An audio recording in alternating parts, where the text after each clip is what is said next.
Se viene una tremenda batalla cultural y esta vez en Chile.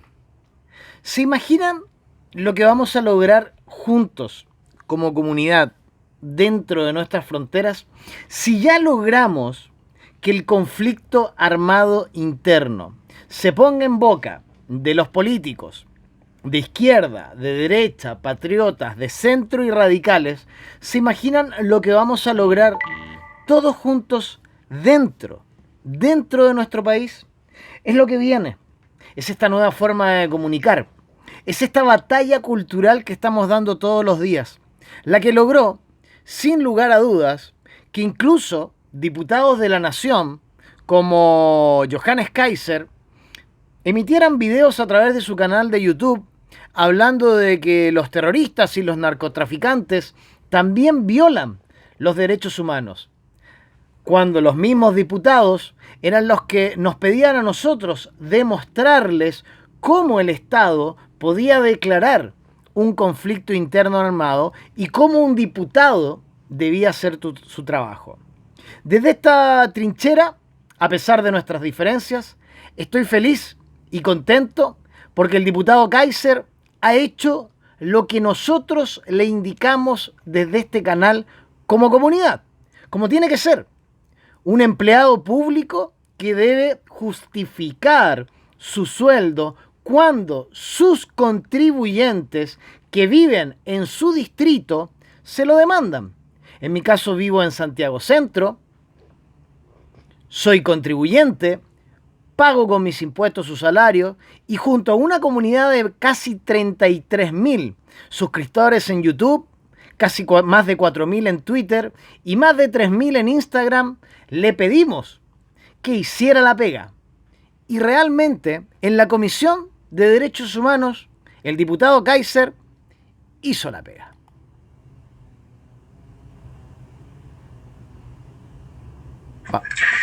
Muchísimas gracias por acompañarnos una vez más. Su paciencia realmente es encomiable. Mi pregunta es muy sencilla.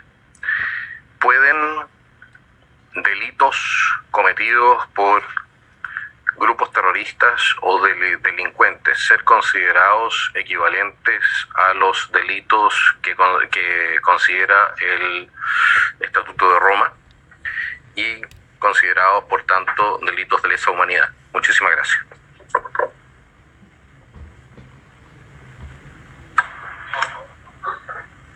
Y vamos a hacer de dos puntas para que... Y vamos a ir en la misma línea. En el fondo, tal vez más agotado.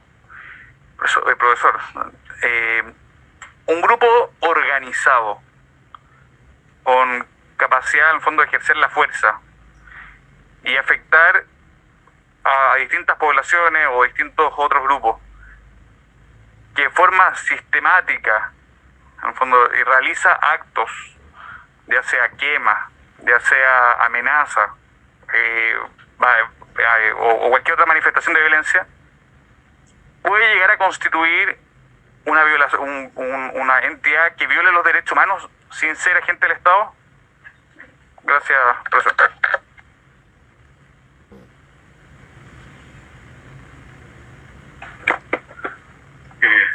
Buenas tardes, señora presidenta. A las dos preguntas. Yo la primera no soy especialista en derecho penal internacional. Ahora, entiendo que esas situaciones de conflictos armados sí podrían, siendo previamente calificados de conflictos armados, entrar en ese tipo de hipótesis penales. Y eso está relacionado con la segunda pregunta, y es si esos grupos organizados violan derechos humanos. Ahí la respuesta creo yo que es más simple todavía, porque la da el artículo 9 de la Constitución, que dice que el terrorismo es por esencia contrario a los derechos humanos. Entonces, si uno califica una hipótesis de terrorismo, comete una violación de derechos humanos, independientemente de cuál sea si actúen o no actúen como agentes del Estado. No sé si me explico, y con eso le respondo a su pregunta. ¿Alguna otra palabra? Diputado Guzmán. Profesor, primero muchas gracias por por su asistencia nuevamente y por la paciencia. El otro día tuvimos una presentación en esta comisión de la Biblioteca del Congreso Nacional que en uno de su informe señala que un Estado podría ser responsable por los efectos de la conducta de particulares si es que ha fallado en adoptar las medidas necesarias para prevenir esos efectos, como una omisión respecto a la protección de los derechos humanos de las personas. Nosotros, y voy a ser así súper directo en la pregunta para ver una apreciación desde la academia respecto al tema. En la macrozona azul nosotros vemos constantes hechos de violencia que afectan a personas. Puede que el Estado, en su conjunto y a lo largo de su historia, esté fallando en la protección, en entregar protección a esas personas como una violación de derechos humanos. ¿Podríamos considerar que esa omisión del actuar del Estado sea una violación en los derechos humanos de las personas? Eso es...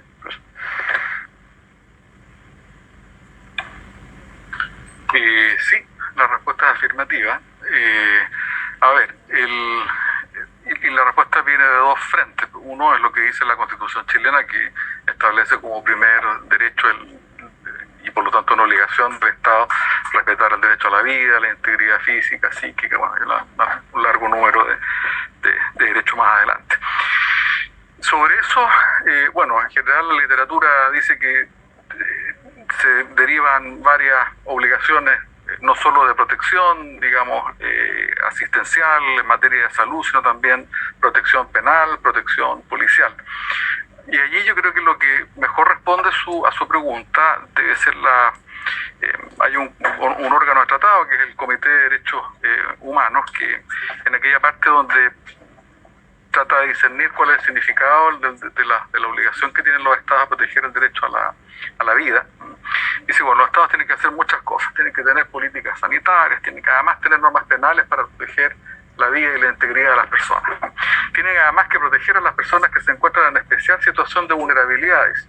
Y esa vulnerabilidad es, yo estaba escuchando recién lo que la reunión anterior, bueno, puede ser por algo circunstancial o por una cuestión ya más estructural, como pertenecer a ciertos grupos desaventajados. En el ejemplo, o en el caso concreto que usted me propone, ciertamente hay o puede haber un grupo de la población que se encuentre en una situación de desventaja, y frente a ello el Estado tiene el deber de investigar, de perseguir esos delitos, junto con otorgar protección a la población. Y eso emana, como le digo, del comentario del modo como Naciones Unidas ha entendido que significa el deber de proteger la vida, por la forma institucional, quiero decir, del actuar de los tribunales de justicia, de las policías, en el caso nuestro que tenemos un Ministerio Público, de la Fiscalía, en fin, de todos los órganos concernidos también en la protección de las personas en ese tipo de circunstancias. Y si el Estado falla en esa obligación, bueno, infringe un derecho constitucional en los términos de la Constitución vigente, o un derecho humano en los términos un derecho civil en los términos del Pacto de Derechos Civiles y Políticos. Ahí creo que no hay dos opiniones, creo yo. Diputado Kaiser. Profesor, ¿cómo se establece una situación de conflicto? O sea, ¿quién determina o da una definición jurídica del inicio de un estado de conflicto? ¿O solamente es observable? ¿Quién reconoce dicha situación para que empiece a aplicarse el Estatuto de Roma?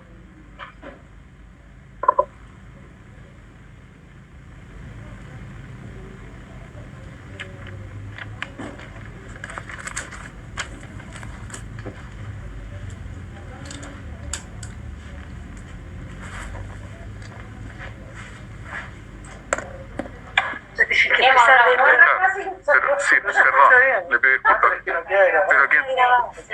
De acuerdo, pero quien tiene la última palabra en ese caso es el Tribunal Penal Internacional. Distinto el caso del delito, digamos, de terrorismo, que esa es una calificación que tienen los tribunales chilenos y es una competencia de los órganos internos, diría yo.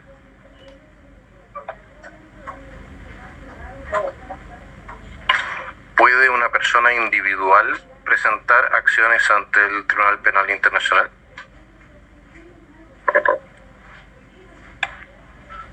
Yo entiendo que eso es una legitimación que no está reservada a los órganos nacionales. Ahora, entiendo que el tribunal, y con esto cierro yo sin ser, digamos, insisto, especialista en eso, no es mi materia, conoce conflictos cuando escalan a un nivel, digamos, como lo que sucedió en la ex Yugoslavia. Yo no sé si, gracias a Dios, estemos todavía en ese... Ojalá que nunca tengamos que llegar a eso, ¿no es cierto? Pero, claro, pero me parece que todavía no hemos llegado a ese tipo de... como para hablar de genocidio a escalas, digamos, cuantitativamente hablando. Esa es mi modesta opinión. Y bueno, como lo dije recién, ya ha quedado, digamos, superada esa época en que solamente el Estado podía violar los derechos fundamentales, por lo tanto, los derechos humanos. Por lo tanto, un particular es una situación de violencia, un particular es una situación de discriminación, como lo veían ustedes más adelante, más atrás. Puede ser un agente, digamos, activo de una violación de derechos humanos. Y eso más aún, si es que se da en contextos, digamos, donde hay una organización, digamos, donde el crimen ya es organizado. Eso, creo yo que atentan contra el mismo bien jurídico. Diputado Kaiser, la última pregunta para poder avanzar en los puntos varios. De acuerdo con la... También le voy a pedir el favor que usted entienda que va a haber varios diputados y diputadas que me señalan los diputados antes. Es que nadie más había pedido la palabra, por eso que... Exactamente. Tiene la palabra, solo le pido un poco de respeto por el resto también. De acuerdo. Mi consulta es la siguiente. ¿Cómo se explica el diferente trato cuando se trata de violaciones de derechos humanos, entonces, por aquellos cometidos por organizaciones criminales o terroristas, respecto de aquellas que comete el Estado en tribunales? Muchas gracias. Repito mi pregunta. ¿Cómo se explica la diferente jurisprudencia de los tribunales cuando se trata de violaciones de derechos humanos cometidas por particulares respecto de aquellas miembros de grupos terroristas o criminales respecto de aquellas cometidas por funcionarios del Estado? Muchas gracias.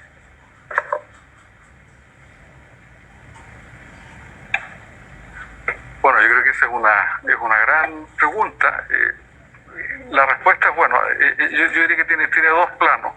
Hay una que es producto de la deficiente calidad de la legislación, simplemente porque si uno mira, por ejemplo, vuelvo a lo que estaban conversando recién, en materia de discriminación, las normas sancionatorias son todas muy distintas, es más grave, y eso se lo digo a propósito para que, si les interesa, es menos grave discriminar a una persona por ser indígena, de acuerdo con la ley 19.653, porque tiene una penalidad miserable, en términos pecuniarios, que discriminar a una persona por ser discapacitada, que discriminar a una persona por la ley Zamudio. No sé, la ley Zamudio tiene una penalidad hasta 50 UTM, la ley indígena una penalidad de 5 ingresos mínimos, que es una cosa que no tiene y eso porque las leyes van saliendo separadas.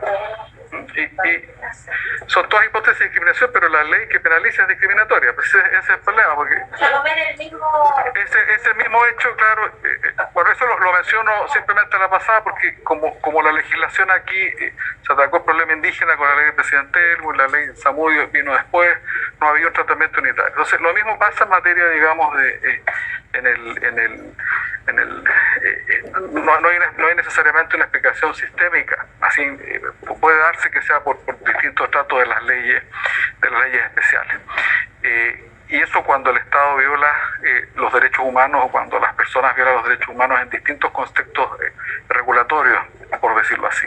Ahora, si usted me pregunta que cuando actúa la distinta penalidad cuando tratándose de agentes del Estado, esa es una situación, y en otro caso es particular. Bueno, en el caso de los agentes del Estado, normalmente las personas que han sido condenadas por delitos de homicidio, por delitos de tortura, caen en tipos penales que solo los han cometido agentes del Estado, porque ha sido, digamos, las personas que están en condición de custodiar a las personas que han sido víctimas de ese tipo de delitos.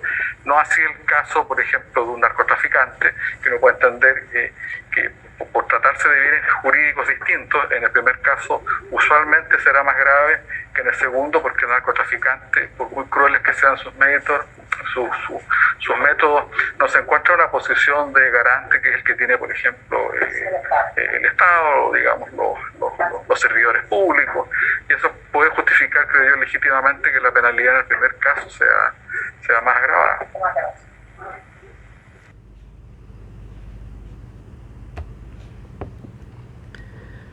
Bien, amigos, así teníamos la discusión sobre un tema que colocamos a la palestra en este canal y donde incluso hoy ya Pepe Out y muchos otros políticos están comentando y al respecto de la emboscada sufrida por los trabajadores el día de ayer. Y Pepe Out escribía hace 14 horas atrás en un tuit: ataque de hoy al bus de contratistas mapuche representa el paso a una fase superior del conflicto armado. Y ya el término conflicto armado interno está siendo utilizado incluso por algunos sectores de la prensa. Este no es trabajo mío. Este no es trabajo de una sola persona. Este es un trabajo mancomunado que hemos hecho todos y absolutamente todos los miembros de esta comunidad acá en YouTube, de los casi 33.000, de los que hacen comunidad en @fontiroig11s, que son prácticamente 4.198, de los 3.146 que hacen comunidad en Instagram. Así que vaya a ustedes un tremendo abrazo por dar la batalla cultural, por empujar a que este tema se comente, no por nosotros, sino que por las defensas de las víctimas de los derechos humanos en la macrozona sur de ambos lados. Porque en un conflicto hay dos bandos y hay un Estado que tiene que garantizar que esos dos bandos cumplan. En este caso, el Estado está encima de un solo bando, garantizando que las Fuerzas Armadas y Carabineros cumplan, pero no está encima del terrorismo y no está observando y no está metiendo a la cárcel a quienes no están cumpliendo. Mal ahí el profesor, que desconoce, de hecho lo dijo, a título personal lo dijo: desconozco el derecho internacional. Por ende, el profesor que llevaron a la comisión mixta desconoce los procedimientos del Comité Interamericano de la Cruz Roja. Lo invito al profesor a leer, está ahí. Solo falta que un grupo de personas haga una investigación independiente para sentar jurisprudencia y lo presente con relatos de sobrevivientes y lo presente a la Cruz Roja Internacional para que se inicie una investigación. Finalmente los diputados que estaban ahí tocando el tema dejaron nuevamente un precedente y nos hicieron caso. Fueron a la Biblioteca Nacional, lo trataron en comisión y están dejando un precedente para lo que sería el próximo paso, que es contar con los relatos de las víctimas para que ellos presenten al Comité Internacional de la Cruz Roja lo que está sucediendo en la macrozona sur y declare como conflicto armado lo que está sucediendo en las 3 regiones del sur de nuestro país. Nada más que feliz por el objetivo cumplido. Les mando un fuerte abrazo. Sigamos juntos en esta tremenda batalla cultural.